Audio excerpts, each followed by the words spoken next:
Pilipinas ngayon!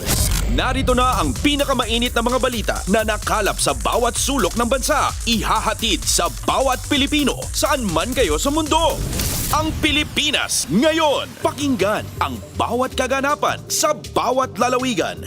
Ito ang Pilipinas ngayon.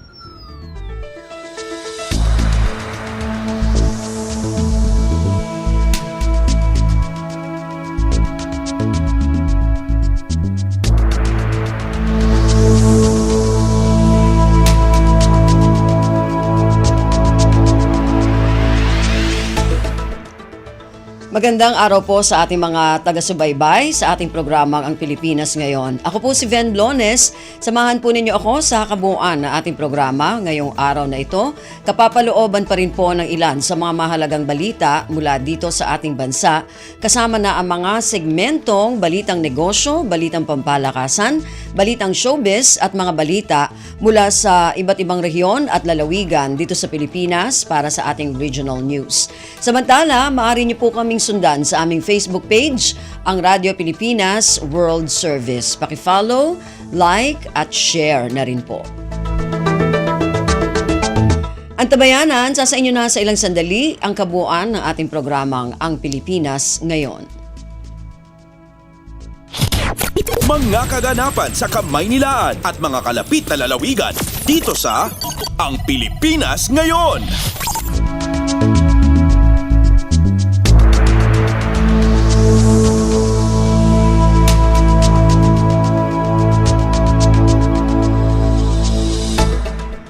Sa ating mga balita, inilunsad ng pamahalaan ang kadiwa ng Bagong Bayaning Mangingisda o KBBM program.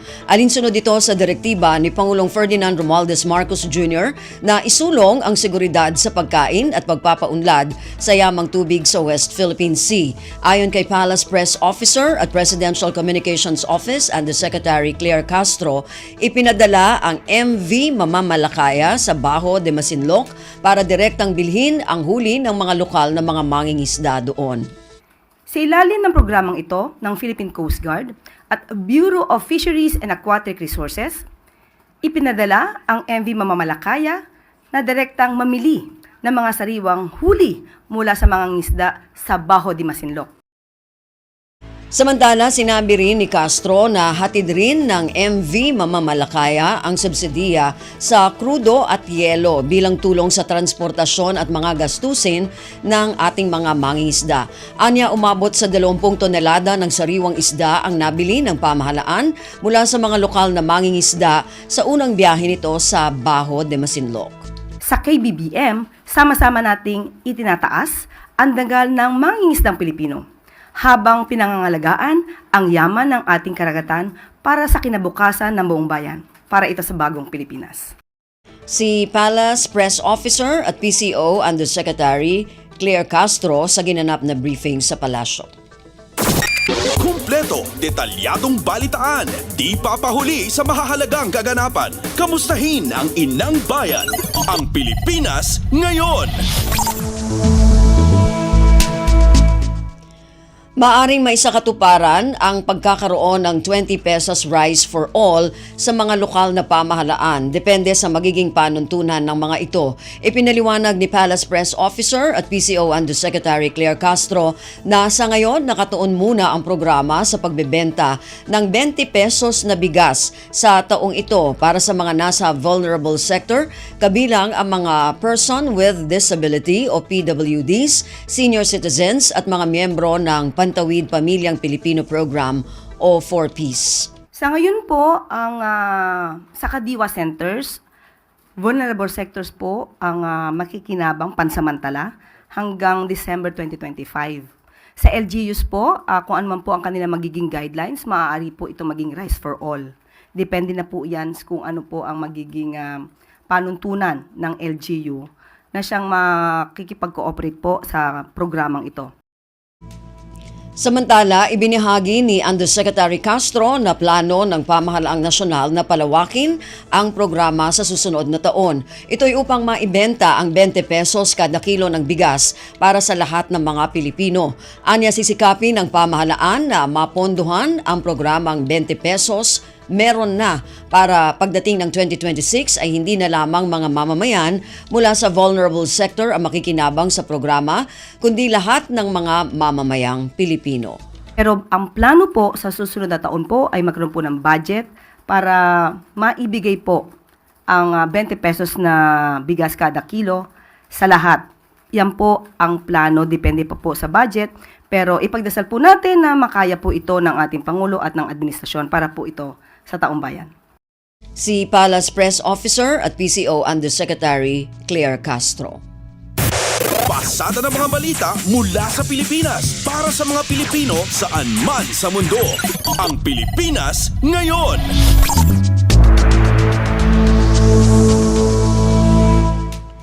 Department of Agriculture Secretary Francisco Tiu Laurel Jr. pinatututukan sa National Food Authority o NFA ang mga lugar kung saan binabarat ng traders o mga negosyante ang mga magsasaka. Kabilang ito sa mga naging direktiba ng kalihim sa isinagawang pulong nito kasama ang regional managers at mga pangunahing opisyal ng NFA. Ang detalye ng balitang ito mula kay Mary Ann Bastasa.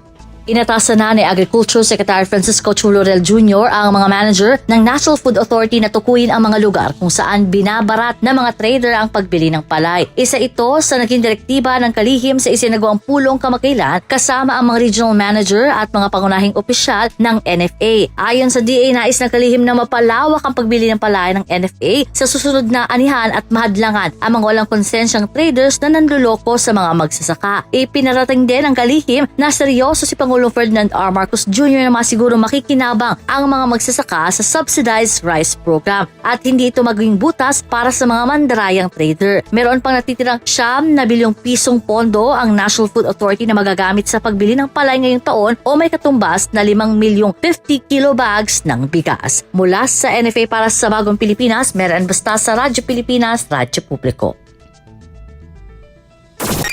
Kumpleto, detalyadong balitaan, di papahuli sa mahahalagang kaganapan. Kamustahin ang inang bayan, ang Pilipinas Ngayon.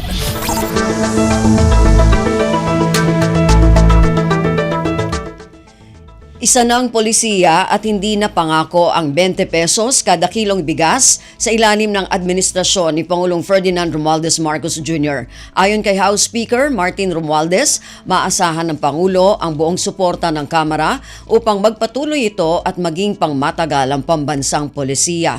Ang detalye ng balitang ito mula kay Kathleen Forbes. Pinapulihan ni Speaker Martin Romualdez ang programa ng Department of Agriculture na makapagbenta ng bigas sa halagang 20 pesos kada kilo, lalo na at isa itong mahalagang hakbang tungo sa pagkakaroon ng seguridad sa pagkain. Dahil dito ay makakaasaan niya ang Pangulo Ferdinand R. Marcos Jr. ng buong suporta ng Kamara upang magtuloy-tuloy at maging pangmatagalan ng pambansang polisiya at hindi lamang isang pilot project ng gobyerno. Para naman mapalawak, itutulak niya ng Kamara na mabili ang mga bigas mula sa mga magsasaka sa patas na presyo at ang pagbibenta sa mga mamamayang mababa ang kita sa subsidized na halaga. Kasabay nito, tiniyak din niya na magiging mahusay, transparent at ligtas mula sa katiwalaan o pang-aabuso ang programa sa pamamagitan ng paggamit ng teknolohiya gaya ng integration sa National ID, e-vouchers at digital monitoring. Sinimula ng DA ang pamamahagi ng bigas na mula sa lokal na magsasaka na ibinibenta sa halagang 20 pesos kada kilo sa pamamagitan ng National Food Authority. Para sa Bagong Pilipinas, Kathleen Forbes, Radyo Pilipinas, Radyo Publiko. Pasada ng mga balita mula sa Pilipinas para sa mga Pilipino saan man sa mundo. Ang Pilipinas Ngayon. Ikinatuwa ng mga Pilipino ang 20 pesos kada kilo na bigas na nabibili ngayon sa ilalim ng programang Kadiwa ng Pangulo.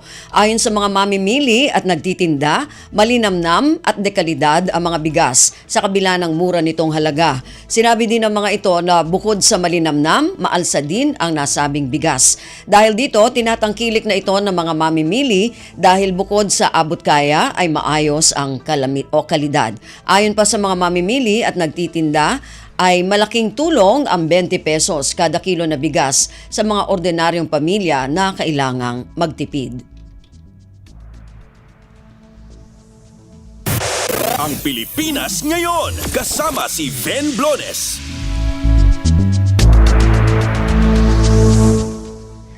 Nagsagawa ng isang high-level dialogue o pag-uusap ang Pilipinas at Cambodia sa pangunguna ng Interagency Council Against Trafficking o IACAT at Department of Justice. Binigyang diin ni Presidential Communications Office Undersecretary Claire Castro na tugon ito sa utos ni Pangulong Ferdinand Romualdez Marcos Jr. na paigtingin ang regional cooperation sa pagprotekta sa mga biktima ng human trafficking. Sinabi rin ni Castro na ito ay upang puksain ang mga sindikato at tiyakin ang seguridad sa mga border o hangganan ng Pilipinas. Target ng dalawang bansa na palakasin ang ating ugnayan sa pagbabahagi ng mga best practices at pagtugon sa mga bagong anyo ng trafficking, gaya ng forced labor sa mga scam hubs.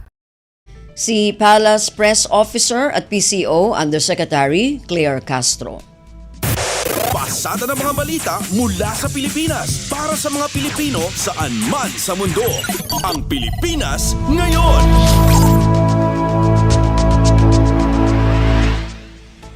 Inaprubahan ng Department of Budget and Management o DBM ang paglikha ng 16,000 bagong teaching positions para sa school year 2025-2026. Tugon ito sa direktiba ni Pangulong Ferdinand Romualdez Marcos Jr. na palakasin ang sektor ng edukasyon. Ayon kay Budget Secretary Mina Pangandaman, bahagi ito ng target na bumuo ng 20,000 bagong posisyon ngayong taon para matiyak na sapat ang mga guro sa mga pampublikong paaralan. Kabilang sa mga posisyon, ang 15,343 Teacher 1 na may salary grade 11, 157 special science teachers na salary grade 13 at 500 special education o SPED teachers na may salary grade 14 mula sa 4.174 na bilyong pisong pondo na inilaan para dito sa 2025 General Appropriations Act. Tiniyak ng DBM na prioridad nito ang kapakanan ng mga guro at kalidad ng edukasyon sa bansa. Ang Pilipinas ngayon, kasama si Ben Blones. Iginiit ni Palace Press Officer at PCO Undersecretary Claire Castro na nasa kamay ng Senado at hindi ni Pangulong Ferdinand Romualdez Marcos Jr. ang impeachment ni Vice President Sara Duterte. Sa ginanap na Palace Press Briefing, binigyang diin ni Castro na totoong ipinag-utos ng Pangulo na mas bigyang pansin ng mga kawani ng pamahalaan ang pagseserbisyo at madaliin ang pagpapatupad sa mga proyekto ng gobyerno. Hindi anya kasama dito ang anumang pahayag na may kinalaman sa impeachment ng ikalawang Pangulo. Mabe-verify ko po sa inyo, totoo pong pinag-utos ng Pangulo na dapat asikasuhin po namin ang trabaho. Dapat madaliin po ang pag-i-implement ng mga proyekto na nais niya para sa taong bayan. Pero pagdating po sa impeachment, yan po ay nasa kamay na po ng Senado, nasa kamay na rin po ito ng mga prosecutors. So hayaan na lang po natin yung prosesong dumaloy ng normal. Si Palace Press Officer at PCO Undersecretary Claire Castro. Kumpleto, detalyadong balitaan, di papahuli sa mahahalagang kaganapan. Kamustahin ang inang bayan, ang Pilipinas ngayon. Walang anumang pagbabanta ang Malacanang sa sinumang senador. Ito ang sagot ni Palace Press Officer at PCO Undersecretary Claire Castro sa pahayag ni Senador Ronald De La Rosa na huwag umanong magsimula ng pagbabanta sa mga senador kung nais ng administrasyon ng magandang samahan at kooperasyon. Ayon sa tagapagsalita ng palasyo, nagpahayag lamang ng pangkalahatang panawagan ng palasyo na huwag maging obstructionist o maging hadlang upang magpatuloy ang magagandang proyekto ng Administrasyong Marcos. Siguro po maiiba ang kanyang impresyon at ang kanyang tugon kung nadinig niya yung buo kong sinabi. Ang sabi natin, ang mga lehitimong oppositionist ay welcome dahil kailangan po yan sa isang demokratikong bayan. Ang atin lamang hahadlangan ay yung mga obstructionist na walang ginawa kundi manira at kahit maganda ang proyekto ay hahadlangan. At hindi po yan magiging maganda para sa bansa at para sa taong bayan.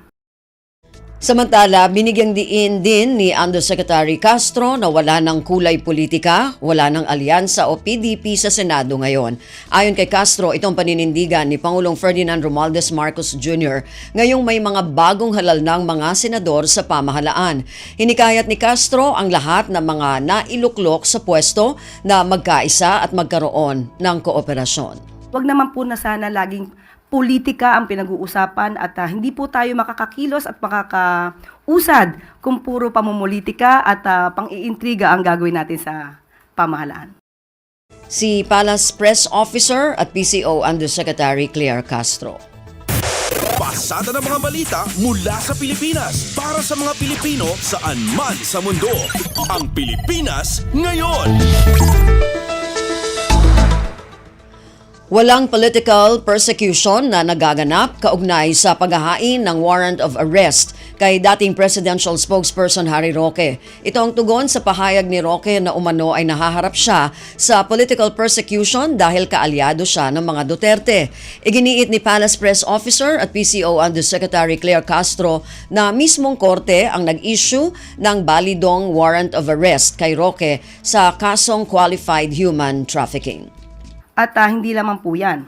Meron po tayong nabalitaan na meron din pong pending case for alleged land grabbing sa Bataan. At ito po ay di umano'y nakapending sa Ombudsman since 2023. So siguro dapat din po natin malaman ang detalye dito at ang katotohanan tungkol sa akusasyon ng mga 77 farmers patungkol sa di umanong land grabbing na ginawa. Samantala, ayon kay Castro, maaring makipag-ugnayan ang pamahalaan sa Interpol para mapabalik sa bansa si Roque. Ayon kay Castro, batay ito sa naging pahayag ni Department of Justice Undersecretary Nicolas Felix T. Maaari po sila makipag-cooperate at makipag-coordinate sa Interpol patungkol po dito. So abangan na lang po natin kung ano man po ang magiging aksyon ng pamahalaan sa pamamagitan po ng DOJ. Linaw naman ni Castro na bagaman may nakabinbin na aplikasyon si Roque para sa political asylum sa Netherlands, maaari pa rin siyang mapabalik sa bansa. Kung wala po siyang mapapakitang harassment mula sa gobyerno at mapapatunayan na ang mga kasong ito ay legal na nasampa at may mga basihan para siya ay ma-issuehan ng warrant of arrest, hindi po tayo maniniwala na hindi siya maaaring dalhin sa Pilipinas. Si Palace Press Officer at PCO Undersecretary Claire Castro. Ang Pilipinas ngayon, kasama si Ben Blones. Kinukonsidera na ng pamahalaan ang paghahain ng ikalawang arbitration case kontra sa China, kaugnay ng mga iligal na aktibidad nito at patuloy na agresibong aksyon sa West Philippine Sea. Ayon kay Department of Justice o DOJ Senior State Counsel Attorney Fretty Ganchoon, hindi lamang DOJ ang magpapasya sa paghahain ng panibagong arbitration case, kundi ibabase rin ito sa desisyon ng iba pang ahensya ng pamahalaan. Sa ngayon, patuloy na pinag-aaralan ang panukalang ito at patuloy ang pangangalap ng ebidensya kontra China. Everything is still under study. On the part of the Philippines, the decision on whether to file a case is not just a DOJ decision, it's an interagency decision, right? So we have to wait. We have to respect the decision-making process in the executive branch. It's not just a decision of one department. Si DOJ Senior State Counsel Attorney Fretty Ganchoon. Sa kaugnay na balita, iginiit naman ni National Maritime Council spokesperson and the Secretary Alexander Lopez na titiyakin ng foolproof o walang anumang pagkakamali ang ihahaing panibagong arbitration case kontra China. If ever we will file a case, whatever perspective it would be, we will make sure that it will be foolproof. Hindi yung magpa-file tayo and then we're not prepared to file, to be ready with all the information, data, proofs, then that will be the time. Si NMC spokesperson and the Secretary Alexander Lopez. Pasada ng mga balita mula sa Pilipinas para sa mga Pilipino saan man sa mundo. Ang Pilipinas ngayon. Tiniyak ng Department of Health o DOH na hindi dapat maalarma ang publiko sa pagkakaroon ng kaso ng COVID-19 sa ilang bansa sa Southeast Asia. Ayon sa Health Department, aktibo itong nakikipagtulungan sa Association of Southeast Asian Nations o ASEAN para sa mga beripikadong impormasyon at paghahanda. Nauna nang naitala sa Hong Kong at Singapore ang muling pagtaas ng kaso ng COVID-19. Samantala, sinabi ng DOH na patuloy itong magbibigay ng impormasyon sa publiko at magpapadala ng mga panibagong ulat sakaling may magbago sa sitwasyon. Nagpaalala rin ang DOH na laging magsuot ng face mask sa mga pagamutan, panatilihin ang kalinisan sa paligid at agad kumonsulta kung may nararamdamang sintomas. Pasada ng mga balita mula sa Pilipinas para sa mga Pilipino saan man sa mundo. Ang Pilipinas ngayon. Blue Alert status nakataas sa San Juanico Bridge. Kaugnay nito, nagtatag ng isang task group ang pamahalaan na tututok sa seguridad, kaligtasan at koordinasyon para sa operasyon ng naturang tulay. Ang detalye ng balitang ito mula kay J. Mark Dagala.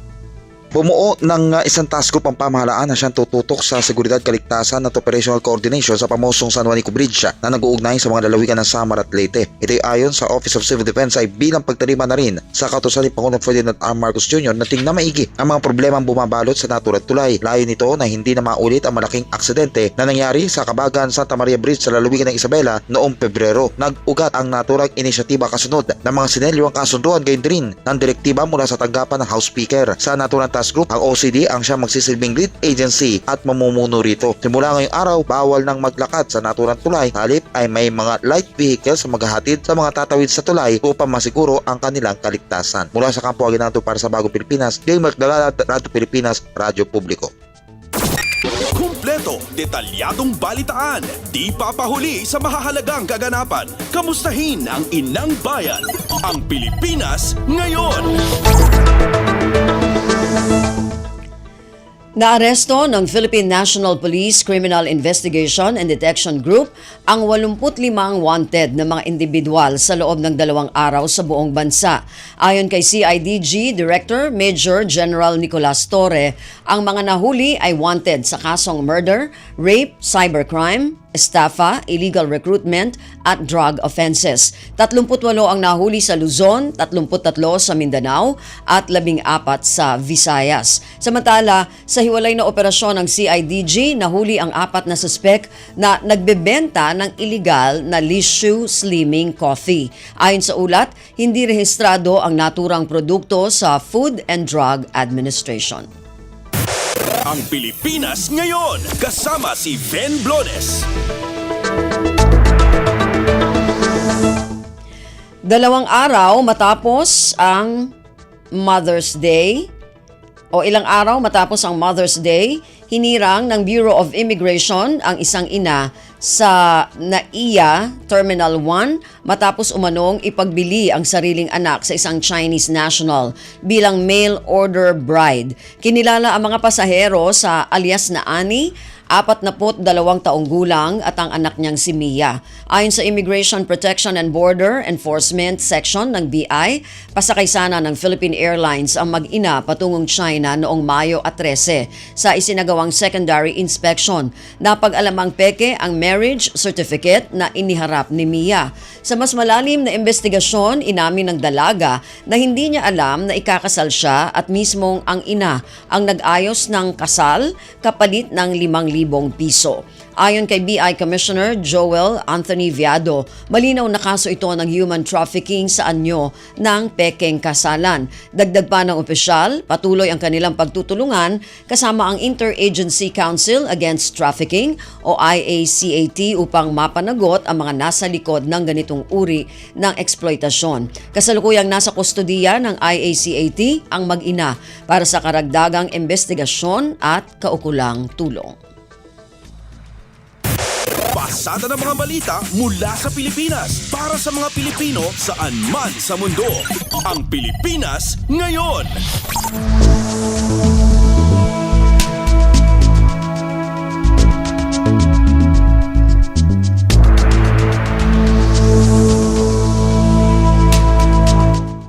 Narinig po ninyo ang ilan sa mga pangunahing balita mula dito sa ating bansa. Samantala, antabayanan naman po ang mga balita mula sa iba't ibang rehiyon at lalawigan dito sa Pilipinas para sa ating regional news pagkatapos po ng ilang mga paalala. Time to celebrate kulturang Pinoy, tradisyon, musika, sining, literatura at iba pa. Anything and everything fun and Filipino. Ito ang Pinoy Kultura. Isang nakagawian ng mga Pilipino na medyo di na natin namamasdan ngayon ay ang pagmamano sa ating mga nakatatanda. It's long been part of Philippine culture, a gesture of respect that involves saying mano po, then lightly touching one's forehead on the offered hand of an elder, whether you're lola, lolo, nanay, tatay, ate, kuya, or mano po, ninong, mano po, ninong. It's practiced all year round as a form of greeting, usually upon entering an elder's house or attending family reunions. Mano na tayo next time we see our elders. Yan ang Pinoy Kultura because our culture is cool. This is a public service announcement. Discipline is the key. Umiwas sa aksidente sa daan. Ang pagmamaneho ay may kaakibat na responsibilidad, hindi basta mapaandar lang ang sasakyan. Kilatisin ang sarili, ang kahandaan sa manibela, siguruhing inyong konsentrasyon ay hindi magagambala. Importante rin na ating laging isipin, init ng ulo ay huwag pairalin, bagkus kaligtasan ng lahat ang siyang dapat unahin. Isang mahalagang paalala mula sa Presidential Broadcast Service at Radyo Pilipinas, Radyo Publiko 738. This is a public service announcement. Public service announcement From PBS, Presidential Broadcast Service at Radyo Pilipinas, Radyo Publiko 738. This is a public service announcement. Isang paalala mula sa National Telecommunications Commission, National Capital Region o NTC-NCR.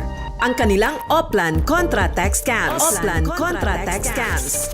Binabalaan ng publiko na sakaling kayo ay makatanggap ng kakaibang text messages sa mga di kilalang numero o di kaya ay mga text messages na may kahina-hinalang mga link. Huwag pansinin, huwag pindutin, huwag i-click ang link. Huwag i-click ang link. Ipagbigay alam agad sa NTC website ntc.gov.ph o kaya'y sumulat sa kanilang email na contratextcam@gmail.com. Sa mga panahong ito, huwag padaya, maging wais na magla.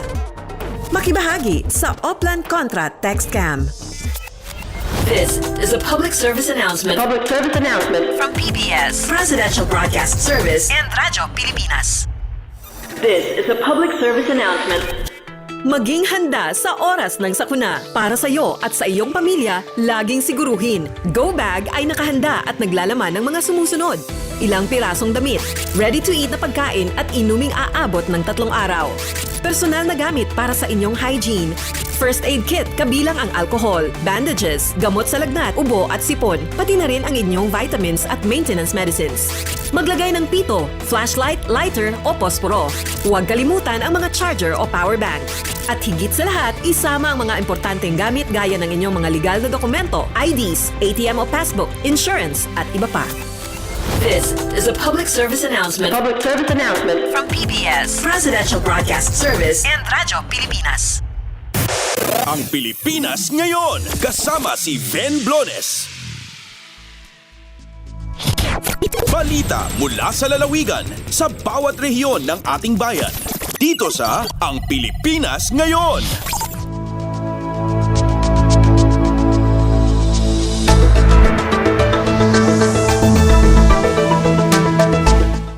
Balik po tayo sa ating programang Ang Pilipinas Ngayon. Dadako na tayo sa ating regional news para sa araw na ito. Unahin natin ang mga balita mula sa rehiyon ng Luzon, mula sa Tuguegarao. Isang lokasyon ng Project Lawa at Binhi ng Department of Social Welfare and Development sa Cabarogis, Quirino, maitatag na bilang puok pasyalan. Ang detalye ng balitang ito mula kay April Racho. Malaksida maarama, tapno maksayan ti epekto ti agbaliw-baliw at tiyempo kan makatulong para iti pagbiyagan, mailukat kas pagpasyaran ti may sa alugari di Kabarugis Quirino abunga ti Project Local Adaptation to Water Access Breaking Insufficiency through Nutritious Harvest for the Impoverished winner Project Lawa at Binhi ti Department of Social Welfare and Development wenno DSWD. Sakbay pa iti formal a panakailukat dayto iti publiko pinasyaran dagiti bisita ti Project Lawa at Binhi Hot Springs Eco Park ang masarakan ni Barangay Eden. Akada iti kat mabalin ag piknik kabayatan ti panagdigos iti natural anapudot adanom. Ti Eco Park kat paset ti Project Lawa at Binhi nga iti tulong dagiti partner beneficiaries kat ininot anaadaan ti baro alanga ti sigod a simple a lugar. Saan laeng nga ti panagdigos ti mabalin nga aramiden iti lugar no diket paspasungadan pay dagiti bisita dagiti preska ken nalakaan nateng a direkta a nagapu iti naaramid a pagmulaan wenno ti communal garden. Babaon dayta iti Project Binhi. Ganda ti Project Lawa ken Binhi asulbaran ti parikot iti kinakurang ti danom ken taraon gapu iti agbali-baliw at tiyempo. Dayta ti damag manipod syudad ti Tuguegarao dayta ni April sa Lucon Ratio para iti Radyo Pilipinas World Service.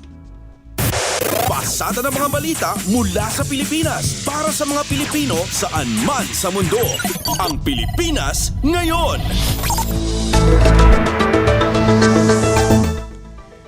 Maraming salamat, April. Yan ang ulat mula sa Tuguegarao. Samantala, dumako naman tayo sa Baguio City na itala ang pinakamaraming HIV cases sa Cordillera. Ang detalye ng balitang ito mula kay Jong Munar. Adan ti kangatuan na bilang iti syudad ti Baguio ti kaso ti Human Immunodeficiency Virus when HIV, Acquired Immunodeficiency Virus when AIDS, can sexually transmitted diseases iti entero nga rehiyon Cordillera. May basar ti datos iti Department of Health Cordillera, ngimato iti 60% ti kaso iti naso nga sakit dito syudad. Sigon kini Darwin Babon, Regional Program Manager iti STI ken HIV iti DOH CAR, adan ti syudad ti Baguio ti pakabuklan nga 734 a record na diagnose iti nasao nga sakit. Kabayatan na kinuna ni Marilo Fay Lucero, nurse iti Baguio General Hospital and Medical Center, dumanon matan iti nga gasot 72 dagiti aktibo nga agpatpataming iti HIV AIDS dito'y syudad. Manipod dito Radyo Pilipinas Baguio, Jong Munar nang ipadamag para ti Radyo Pilipinas World Service. Balita mula sa lalawigan sa bawat rehiyon ng ating bayan. Dito sa Ang Pilipinas Ngayon. Maraming salamat, Jong. Yan ang ulat mula sa Baguio. Samantala, dumako naman tayo sa Virac. 300 benepisyaryo sa Pandan, Catanduanes at Libmanan, Camarines Sur nagtapos sa Cash for Training ng Department of Social Welfare and Development Project Lawa at Binhi. Ang detalye ng balitang ito mula kay Rosie Nieva. Matrayong pong nagtapos ang poko mas o menos 300 partner beneficiaries gikan sa Pandan, Catanduanes asin Libmanan, Camarines Sur sa kinundusir na tulong aldaw na cash for training sa irarom kan Project Lawa at Binhi kan Department of Social Welfare and Development o DSWD Bicol. Sa Pandan, Catanduanes, aktibong nagpartisipar ang mga benepisyaryo sa training katabang ang MSWDO, MDRRMO asin ang MENRO. Obheto kan aktibidad na pakusugon ang kakayahan kan mga pamilya asin komunidad sa pagtugon sa epekto kan pagbabago kan klima asin iba pang kalamidad sa paagi kan mas pinararom na kaaraman sa disaster risk reduction asin climate change adaptation and mitigation. Nagindalan man ang CFT nganing ipaliwanag sa mga benepisyaryo ang katuyuhan, mekanismo asin piglalao mga aktibidad kan programa. Ang Project Lawa at Binhi ang parte kan inisyatiba kan DSWD nganing itaguyod ang climate resilient communities asin mapakusog ang kahandaan kan mga ini sa tahaw kan naglalalang agyat kan klima asin kapalibutan. Gikan sa RP Virac, ako si Rosie Nieva para sa Radyo Pilipinas World Service. Balita mula sa lalawigan sa bawat rehiyon ng ating bayan. Dito sa Ang Pilipinas Ngayon.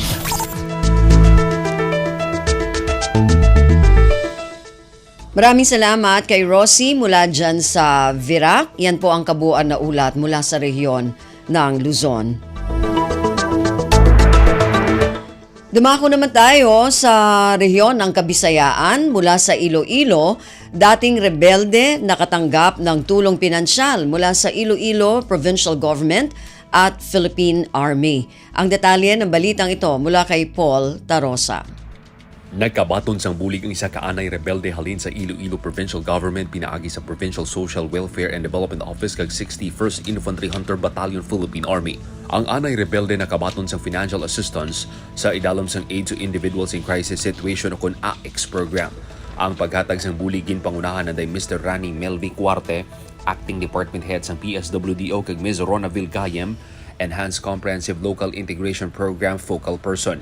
Ang bulig pinansyal na lakip sa mas malapad nga ECLIP framework, isa ka inisyatibo halin sa gobyerno nasyonal nga nagatuyo nga buligan ng mga former rebels pinagi sa madamo nga interventions.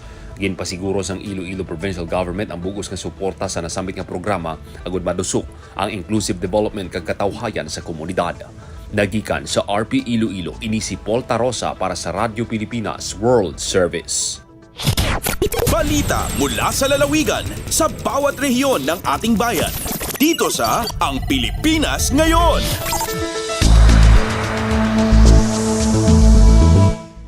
Maraming salamat, Paul. Yan ang ulat mula sa Iloilo at kabuang ulat mula sa rehiyon ng Kabisayaan. Dumako naman tayo sa rehiyon ng Mindanao mula sa Butuan. 152 ektaryang sakahan sa Agusan del Sur mapatutubigan matapos pagkalooban ng irrigation system project. Ang detalye ng balitang ito mula kay Jocelyn Morano.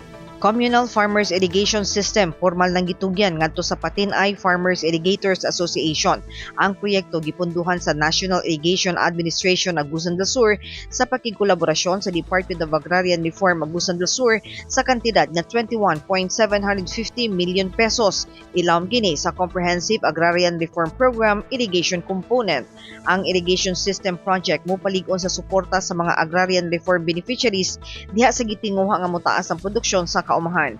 Ang proyekto mupatubig sa 152 ektaryang kaumahan ug kapahimuslan sa mokabat 83 ka mga mag-uuma nga kasapi sa Patinay Farmers Irrigators Association. Ang tinubdan sa maong patubig nagikan sa Gibong River. Kalakip sa proyekto ang canal structures ingon man ang road surfacing. Ang official turnover ceremony sa Patinay Communal Farmers Irrigation System gipahigayon dito sa Patinay Covered Court sa lungsod sa Prosperidad, Agusan del Sur. Gikan sa RP Butuan, kini si Jocelyn Morano para sa Radyo Pilipinas World Service. Balita mula sa lalawigan sa bawat rehiyon ng ating bayan. Dito sa Ang Pilipinas Ngayon. Maraming salamat, Jocelyn. Yan ang ulat mula sa Butuan at kabuang ulat mula sa rehiyon ng Mindanao.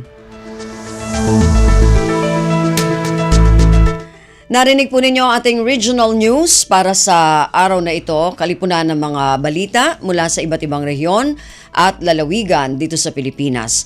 Samantala, antabayan na naman po ang ating mga segmentong balitang negosyo, balitang pampalakasan at balitang showbiz pagkatapos po ng ilang mga paalala. Time to celebrate kulturang Pinoy, tradisyon, musika, sining, literatura at iba pa. Anything and everything fun and Filipino. Ito ang Pinoy Kultura. Isang nakagawian ng mga Pilipino na medyo di na natin namamasdan ngayon ay ang pagmamano sa ating mga nakatatanda. Mano po! It's long been part of Philippine culture, a gesture of respect that involves saying mano po, then lightly touching one's forehead on the offered hand of an elder, whether you're lola, lolo, nanay, tatay, ate, kuya, or mano po ninong, mano po ninong. It's practiced all year round as a form of greeting, usually upon entering an elder's house or attending family reunions. Mano na tayo next time we see our elders. Yan ang Pinoy Kultura because our culture is cool. This is a public service announcement. Isang paalala mula sa National Telecommunications Commission, National Capital Region o NTC-NCR. Ang kanilang Oplan Contra Tax Scams. Oplan Contra Tax Scams. Binabalaan ng publiko na sakaling kayo ay makatanggap ng kakaibang text messages sa mga di kilalang numero o di kaya ay mga text messages na may kahinahinalang mga link. Huwag pansinin, huwag pindutin, huwag i-click ang link. Huwag i-click ang link. Ipagbigay alam agad sa NTC website ntc.gov.ph o kaya'y sumulat sa kanilang email na contratextcam@gmail.com. Sa mga panahong ito, huwag padaya, maging wais na madla. Makibahagi sa Oplan Contra Text Cam. This is a public service announcement. From PBS, Presidential Broadcast Service, and Radyo Pilipinas. This is a public service announcement. VOG. Ito ay isang uri ng air pollution na galing sa pulkan. Ito ay nagtataglay ng sulfur dioxide na kapag nalanghap ay maaaring magdulot ng pag-ubo, hirap sa paghinga, pangangati ng lalamunan, paninikip ng dibdib at iritasyon sa mata. Mapanganib ito para sa mga taong may hika, sakit sa baga, sakit sa puso, matatanda, buntis at mga bata. Anong mga dapat gawin kapag may VOG? Iwasan ang outdoor activities. Kung kinakailangan lumabas ng bahay, magsuot ng N95 face mask. Kung may iritasyon sa mata, dahan-dahang banlawan ang mata gamit ang malinis na tubig. Dalasan ang pag-inom ng tubig kung sakaling makaranas ng paninikip ng dibdib o hirap sa paghinga. At kung patuloy na mahirapan sa paghinga, dalhin ang pasyente sa paggamutan. Maging alerto at ingatan ang sarili mula sa panganib na hatid ng VOG. This is a public service announcement. From PBS, Presidential Broadcast Service, and Radyo Pilipinas. Radyo Pilipinas World Service Online. Reaching you in digital format. Anytime, anywhere. From Manila, Philippines. Lagay ng ekonomiya, kalakalan, negosyo at iba pa. Atin ang alamin dito sa Ang Pilipinas Ngayon.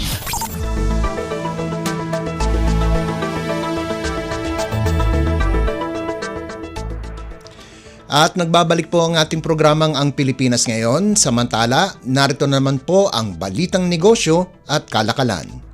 Pansamantalang ihihinto ng Bangko Sentral ng Pilipinas o BSP ang operasyon ng lahat ng coin deposit machines o CODM sa mga piling malls sa Greater Manila area simula Hunyo 17.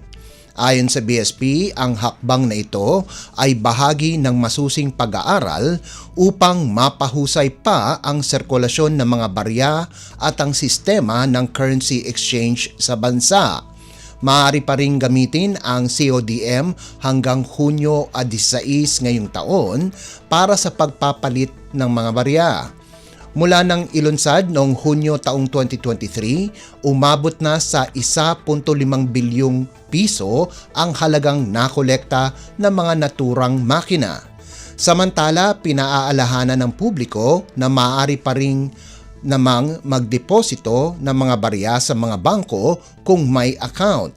At para sa mga walang account, maaaring magpapalit sa mga Currency Exchange Centers o CECs sa ilalim ng BSP Piso Caravan. Tiniyak din ng BSP na muling ilulunsad ang programa matapos ang isasagawang mga pagsusuri kasabay ng pagpapatuloy ng kanilang mandato na panatilihin ang maayos na payments and settlement system sa bansa. Lagay ng ekonomiya, kalakalan, negosyo at iba pa. Atin ang alamin dito sa Ang Pilipinas Ngayon.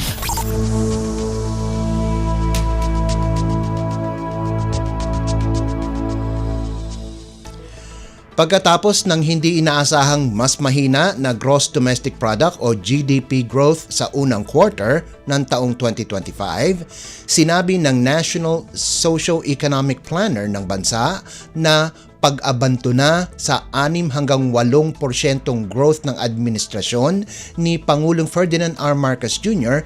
ay hindi pa napapanahon. Sa isang panayam, sinabi ni Department of Economy, Planning and Development o DepDev Secretary Arsenio Balisacan, masyado pang maaga na iabandona ang 6 hanggang 8% growth para sa medium term mula 2025 hanggang 2028. Lumawak sa 5.4% ang GDP ng Pilipinas sa unang 3 buwan ng taon. Halos kapareho lang sa 5.3% sa nakaraang quarter at malaki ang ibinagal kumpara sa 5.7% noong unang quarter ng 2024. Sinisini Balisacan ang pagbaba ng economic expansion sa malaking dagdag sa trade deficit. Ipinaliwanag ni Balisacan na umabot ng halos 20% ang trade deficit at dahil ang net exports ay bumubo ng 10 hanggang 11% ng GDP, maliwanag na 2.1% ang natanggal sa kabuang paglago ng ekonomiya. Nangangahulugan ito na lumago sana ang ekonomiya ng bansa sa 7.5% sa unang quarter ng taon. Una nang sinabi ng DepDev na para makuha ng lokal na ekonomiya ang nasa mababang parte ng 6% growth target ay dapat lumago sa 6.2% ang ekonomiya kada quarter sa natitirang bahagi ng taon. Nananatili namang optimistiko si Balisacan na makukuha ang mababang parte ng target sa loob ng 3 taon at binigyan diin na ang ibang bansa din ay nananatiling optimistiko. Lagay ng ekonomiya, kalakalan, negosyo at iba pa. Atin ang alamin dito sa Ang Pilipinas Ngayon.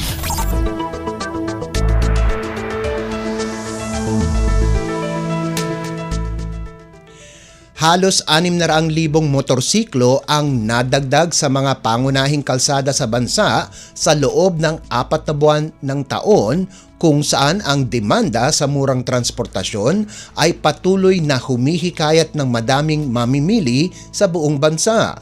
Ipinakita sa pinakahuling datos ng Federation of Asian Motorcycle Industries o FAMI na mula Enero hanggang Abril, umabot sa 575,235 unit ang naibentang motorsiklo. 7% mas mataas kumpara sa 544,580 units na naibenta sa kaparehong panahon nitong nakalipas na taon. Ipinakita sa datos ng FAMI na kinuha sa 5 miyembrong kumpanya ng Motorcycle Development Program Participants Association Incorporated o MDPPA na sa katapusan ng Abril, lumawak ang lokal na produksyon ng 16% sa 360,478 units mula sa 309,807 noong 2024. Ang mga figura ng MDPPA ay mula sa local subsidiaries ng 4 na malalaking Japanese motorcycle brands na Honda, Kawasaki, Suzuki at Yamaha kasama ang Indian brand na TVS. Binubuo ng grupo ang nasa 80 hanggang 70% ng domestic motorcycle sales at production. Sinabi naman ni Rizal Commercial Banking Corporation o RCBC Chief Economist Michael Ricafort na ang pagtaas ng bentahan ng motorsiklo at produksyon nito ngayong taon ay dahil sa nais ng mga consumer na mas mapadali ang kanilang pagbiyahe o pagpunta ng kung saang lugar. Bukod sa mas mura ito kumpara sa ibang sasakyan, napapadali ang biyahe ng mga mananakay ng motorsiklo sa matinding traffic dahil maliit lamang na lugar sa kalsada ang kanilang kinakain at pati na rin sa parking areas sa mga residential at commercial zones. Inaasahan na mas marami pa ang bibili ng motorsiklo hanggang sa katapusan ng taon dahil sa pagpasok ng iba pang brand at bagong modelo, pati na rin ang mababang down payment at madaling pamamaraan ng pagbayad dito. Lagay ng ekonomiya, kalakalan, negosyo at iba pa. Atin ang alamin dito sa Ang Pilipinas Ngayon.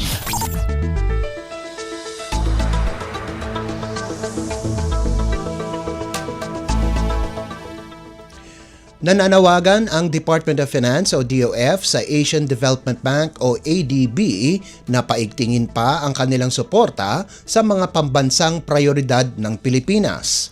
Ayon kay DOF Undersecretary for International Finance Group o IFG Joven Balbosa, ito ay sa pamamagitan ng concessional financing na magpapalago sa pag-unlad at pagtataguyod ng fiscal sustainability. Binigyan diin ni Undersecretary Balbosa ang matatag na ekonomiya ng bansa sa kabila ng mga panlabas na hamon at inihayag na patuloy ang pagsusumikap ng pamahalaan sa fiscal consolidation. Anya, kabilang sa mga nagawa ng bansa ang maibaba sa pinakamababang antas mula noong pandemya ang fiscal deficit.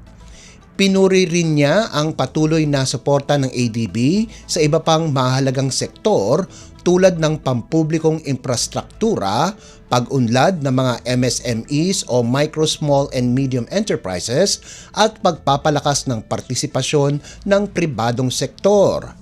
Si Balbosa ang kinatawan ng Pilipinas sa Governor's Business Session na ginanap bilang bahagi ng ika-58 annual meeting ng ADB sa Milan, Italy.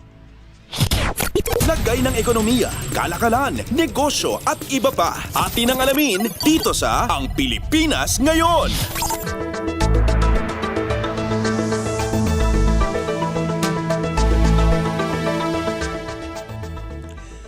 Nagpaalala si Finance Secretary Ralph Recto hinggil sa pangangailangang pag-isahin ang kita at paggasta ng pamahalaan upang maiwasan ang pagkabaon sa utang at masigurong matatag ang pambansang pananalapi. Ayon sa opisyal, kahit gaano pa kahusay ang koleksyon ng kita ng Bureau of Internal Revenue o BIR at Bureau of Customs o BOC, mawawalan ito ng saysay kung patuloy ang labis-labis na paggasta na hindi nakaangkla sa aktwal na kakayahang pinansyal ng bansa. Ito ang pahayag ng kalihim sa harap ng mga dating kalihim ng Department of Finance o DOF. Binanggit rin niya ang naging kaugalian tuwing may eleksyon na pag-aalok ng mga pangakong libre at benepisyo upang makaakit ng boto. Isang kalakarang tinawag niyang OPM o Promise Me Season na hindi magiging realidad kung walang pondo. Nananawagan siya ng mas malaking papel ng revenue agencies sa pagtukoy ng spending ceilings ng bansa. Anya, hindi ito tungkol sa pagpigil, bagkus sa pagprotekta sa kinabukasan ng ating bayan at sa susunod na henerasyon ng mga Pilipino. Kinilala rin ng kalihim ang mga opisyal ng kawani ng DOF sa kanilang mga tahimik ngunit matitinding hangarin na maglatag ng pundasyon para sa isang mas maayos na bansa. Lagay ng ekonomiya, kalakalan, negosyo at iba pa. Atin ang alamin dito sa Ang Pilipinas Ngayon.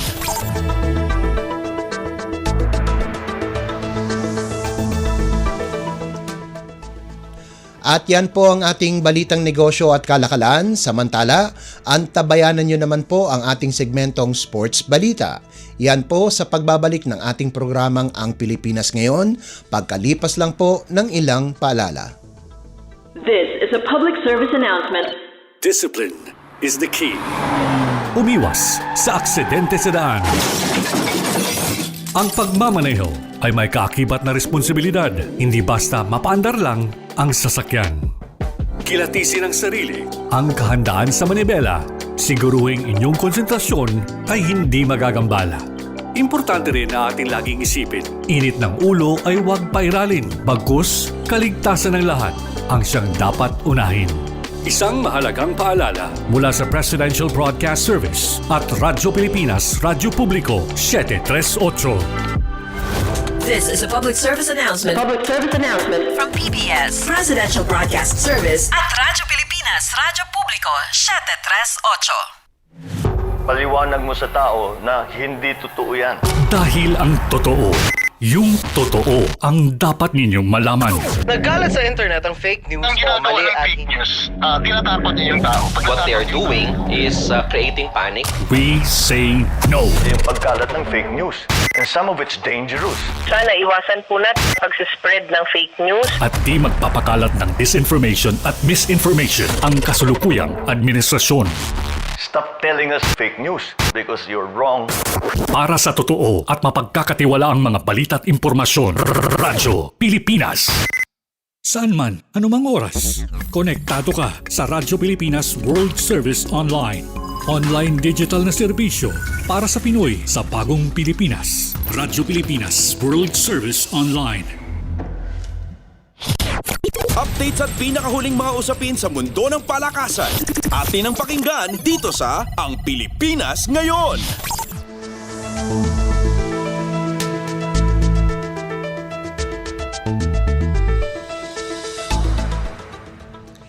At nagbabalik po ang ating programang Ang Pilipinas Ngayon. Narito naman po ang Sports Balita.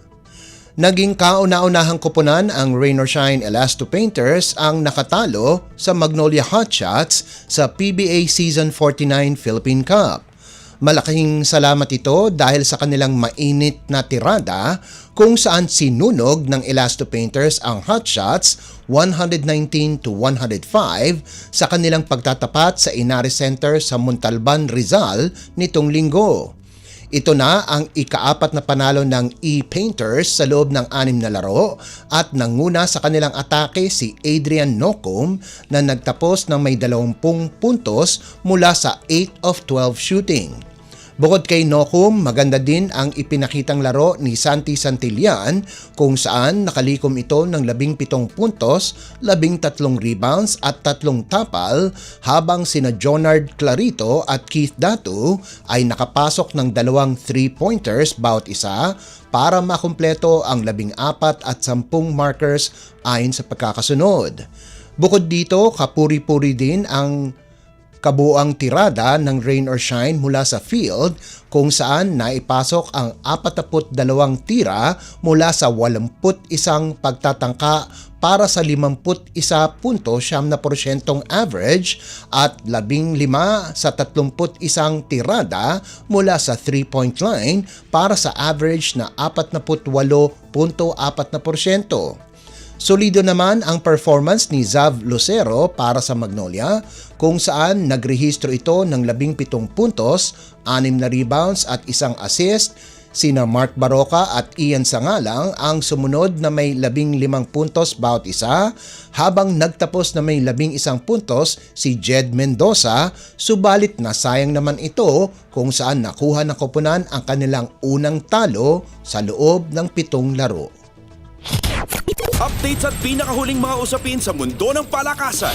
Atin ang pakinggan dito sa Ang Pilipinas Ngayon.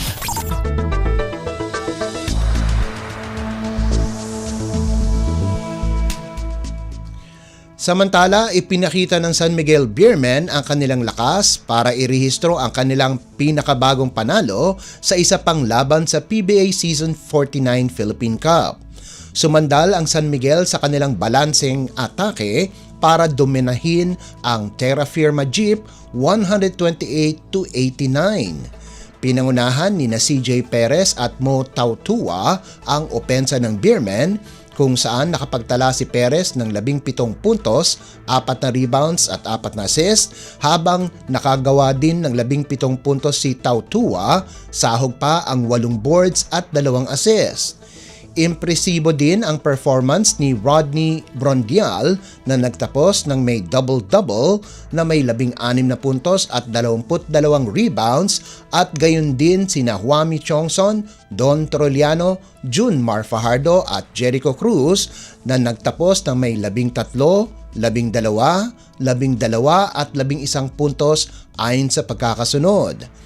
Dahil sa panalo, napaganda ng San Miguel Beer ang kanilang record sa 5-2 sa team standings, sapat para kunin ang solong third place kung saan nasa likuran lamang ang koponan sa Magnolia Hotshots at NLEX Road Warriors.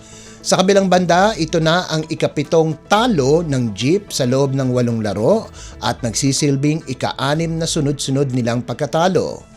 Maganda ang ipinakitang laro ni Mark Nonoy kung saan nagposti ito ng 24 na puntos, 3 rebounds at 1 steal at sinundan naman siya ni Stanley Pringle na nagtapos na may 17 puntos at Luis Sangalang na nakapagtala ng 10 puntos at 14 na rebounds.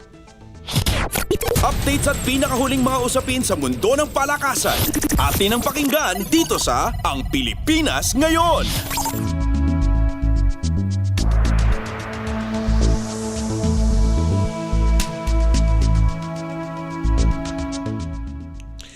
Nagdagdag na naman si Carl Tamayo ng isang kampyonato sa kanyang koleksyon. Ang dating standout ng University of the Philippines ay isa na ngayong Korean Basketball League o KBL champion pagkatapos nakawala ang Changwon LG Sakers kontra Seoul SK Knights 62-58 sa Game 7 ng kanilang finals series na ginanap sa Jamsil Students Gymnasium. Nakapagtala si Tamayo ng double-double na may 12 puntos at 10 rebounds, kasama pa ang 2 steals at 2 assists at naging krusyal ang laban para sa LG Sakers na natalo ng 3 sunod-sunod na beses pagkarang magtala ng 3-0 abante sa kanilang katunggali. Nag-average si Tamayo ng 15.6 points at 7.6 rebounds sa best of 7 finals. Dahil sa kanyang panibagong tropeyo, may 4 na kampyonatong na nakolekta si Tamayo kung saan nakakuha din ito sa UAAP para sa koponan ng National University Nazareth School noong siya'y junior pa lamang at sa University of the Philippines at sa Japan B-League para sa koponan ng Ryukyu Golden Kings.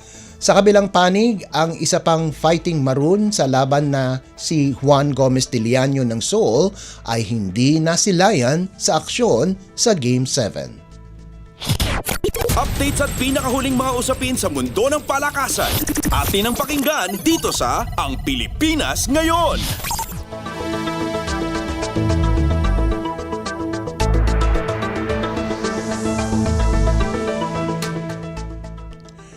Ipinakita ng De La Salle University kung gaano kalalim ang kanilang bench sa 65-47 panalo kontra Adamson University sa pagbubukas ng kanilang kampanya sa 18th PhilOil Preseason Cup sa larong ginanap sa PhilOil Center sa San Juan nitong linggo.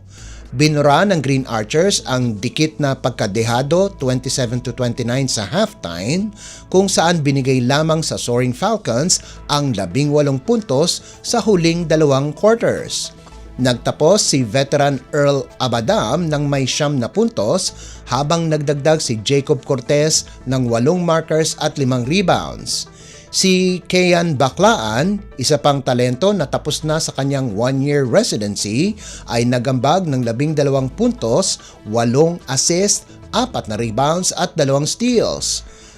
Katunayan ang panalo na kaya ng Green Archers na manalo kahit wala na si Kevin Kiambao kung saan ang kanilang bagong team captain na si Mike Phillips ay ipinakita ang kanyang lakas sa nagawa nitong 7 puntos, 14 na rebounds, 3 assists at 3 steals. Nagtapos naman na may team high na 14 na puntos si Earl Medina para sa Soaring Falcons, katuwang si Austin Ronzone na may 11 markers. Updates at pinakahuling mga usapin sa mundo ng palakasan. Atin ang pakinggan dito sa Ang Pilipinas Ngayon.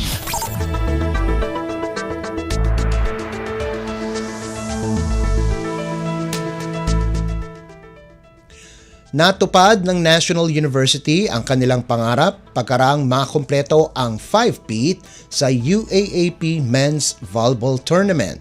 Napanalo ng Bulldogs ang kanilang ika-5 sunod-sunod na kampyonato sa kanilang dibisyon, ang kauna-unahan sa Final Four pagkaraang lampasuhin ang Far Eastern University 25-16, 28-26 at 25-23 sa kanilang laban sa Game 3 ng Season 87 Finals sa harapan ng 14,517 fans na ginanap sa Mall of Asia Arena sa Pasay City. Nakuha na ngayon ng National U ang titulo sa Men's Division simula pa noong Season 80 ng taong 2017 to 2018 at nahinto ang pangarap ng Tamaraws na dapat ang kanilang ika-26 na kampyonato sa liga at kauna-unahan simula pa noong Season 74 noong taong 2011 to 2012.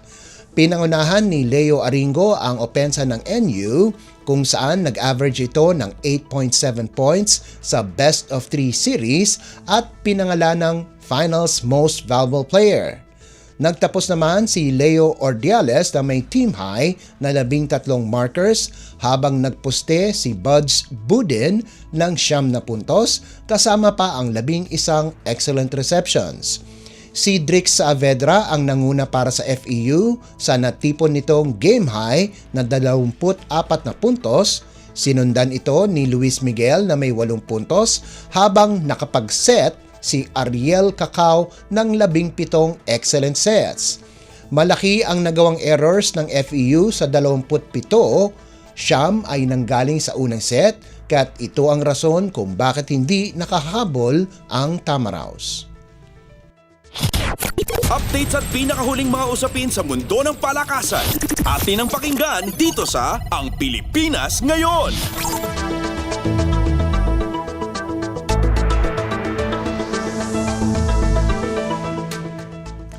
At yan ang pinakahuling balita sa larangan ng palakasan. Ito po si Leo Magpayo. Samantala, susunod naman po ang ating segmentong Balitang Artista na ihahatid sa inyo ni Steph Vicente sa pagbabalik po ng ating programang Ang Pilipinas Ngayon pagkalipas lang po ng ilang paalala. Time to celebrate kulturang Pinoy, tradisyon, musika, sining, literatura at iba pa. Anything and everything fun and Filipino. Ito ang Pinoy Kultura. One of the fondest memories I have as a kid is riding the jeepney. It made me feel like a king. Dahil ito ang King of the Road. The jeepney or jeep is a cultural symbol that has transported us to school, the office, sa mall, at sa iyong first date. Mura, makulay, at mabilis. Yan ang ating jeep. Maaari bang umusog-usog ng konti? Sakay na! Yan ang Pinoy Kultura because our culture is cool. This is a public service announcement. Discipline is the key. Umiwas sa aksidente sa daan. Ang pagmamaneho ay may kaakibat na responsibilidad, hindi basta mapaandar lang ang sasakyan. Kilatisin ang sarili, ang kahandaan sa manibela, siguruhing inyong konsentrasyon ay hindi magagambala. Importante rin na ating laging isipin, init ng ulo ay huwag pairalin, bagkus kaligtasan ng lahat ang siyang dapat unahin. Isang mahalagang paalala mula sa Presidential Broadcast Service at Radyo Pilipinas, Radyo Publiko 738. This is a public Radyo Pilipinas World Service Online, reaching you in digital format, anytime, anywhere, from Manila, Philippines. Ang latest, ang hottest sa showbiz and entertainment. Heto na sa Ang Pilipinas Ngayon.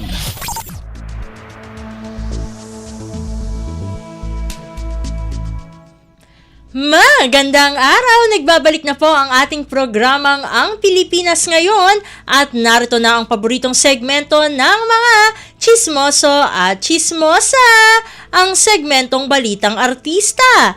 Narito muli ang inyong chika Dora Steph Vicente upang hatid ang mga pinakamainit na showbiz balita para sa araw na ito. Hindi ko na patatagalin pa ang ating introduction at simulan na natin ang ratsyada ng mga chika!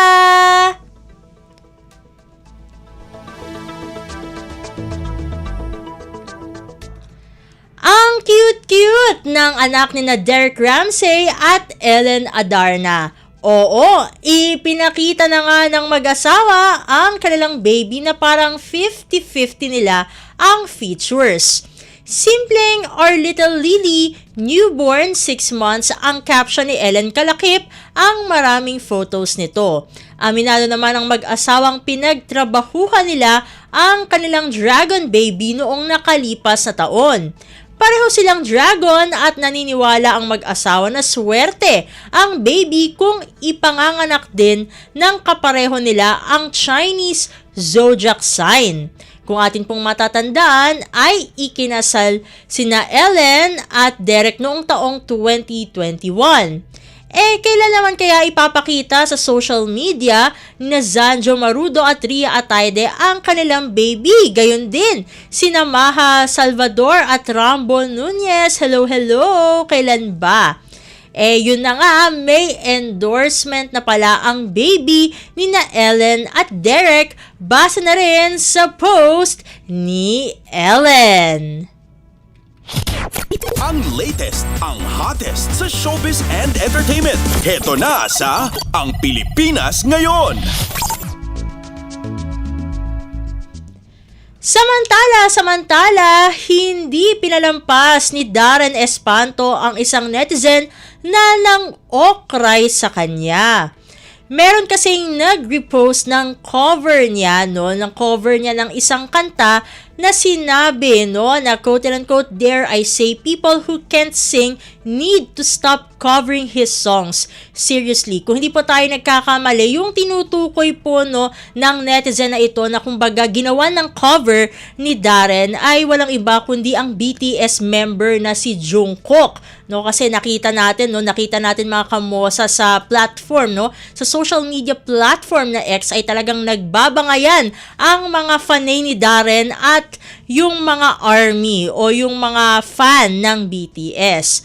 Yun nga, nirepost yun ni Darren at tinag yung nagpost at sinabing, quote-unquote, "Please consider watching my other vocal performances cause one thing I won't take is someone telling me I can't sing," na may laughing emojis o laughing emoji at inilagay pa nga niya mismo yung link ng kanyang mga performance. Yun na nga, halatang medyo na-offend niya ang singer-actor sa sinabi ng kanyang basher na sinang-ayunan naman ng mga follower niya. Isa si Darren sa mga pinakatalentadong vocalist na may natural na talent, na very raw daw talaga. Nadamay nga pati nga ang fanbase tulad ng ating nabanggit kanina. Papangalanan na natin kasi kitang-kita naman sa ex ng BTS na dinipensahan ng mga fans ni Darren. At yun nga, nagkabardagulan pa nga yung mga fans ni Darren at yung mga ARMY. Kaya nakakaloka talaga kasi syempre banggaan ng mga malalaking fandom yan. Sabi nga ng mga fanay ni Darren na wag na raw itong intrigahin dahil hindi naman daw ito nang aatake sa kanyang post. Ang latest, ang hottest sa showbiz and entertainment. Heto na sa Ang Pilipinas Ngayon. Sa iba pa nating mga chika, puno ng motherly love ang birthday greetings ni Lea Salonga sa anak niya na si Nick Chen, kaya may napakomment tuloy ng quote-unquote, "I wish my mom could see the things the way you do, Miss Lea, the way you embrace your son for who he is, it's beautiful." Kalakip ang photo nilang mag-ina sa birthday greetings ni Lea sa anak. Quote-unquote, "This is the most precious human being in my little world. The one who captured my heart from the word go. The one that made me realize how insignificant my life was until that initial piercing cry at 12 p.m. on May 16, 2006. And now he is turning 19. With each step into adulthood, my heart grows in ways I couldn't have predicted, that he is, with honesty and courage, growing into who he's meant to be makes me incredibly proud. Happy birthday, my Nick! I love you to infinity. May naiyak pa nga dahil iba pag minahal ka at sinuportahan ng nanay mo unconditionally. Ang latest, ang hottest sa showbiz and entertainment. Heto na sa Ang Pilipinas Ngayon.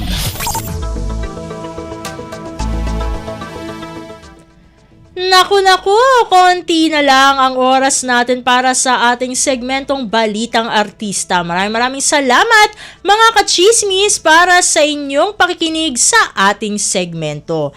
Ako muli ang inyong chikadora Steph Vicente para sa Radyo Pilipinas World Service. Magbabalik na po ang ating kasamang si Ven Blones. Ang latest, ang hottest sa showbiz and entertainment. Heto na sa Ang Pilipinas Ngayon.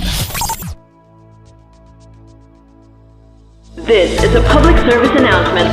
Discipline is the key. Umiwas sa aksidente sa daan. Ang pagmamaneho ay may kaakibat na responsibilidad. Hindi basta mapaandar lang ang sasakyan. Kilatisin ang sarili, ang kahandaan sa manibela. Siguruhing inyong konsentrasyon ay hindi magagambala. Importante rin na ating laging isipin, init ng ulo ay huwag pairalin. Bagkus, kaligtasan ng lahat ang siyang dapat unahin. Isang mahalagang paalala mula sa Presidential Broadcast Service at Radyo Pilipinas, Radyo Publiko, 738. This is a public service announcement. From PBS, Presidential Broadcast Service at Radyo Pilipinas, Radyo Publiko, 738.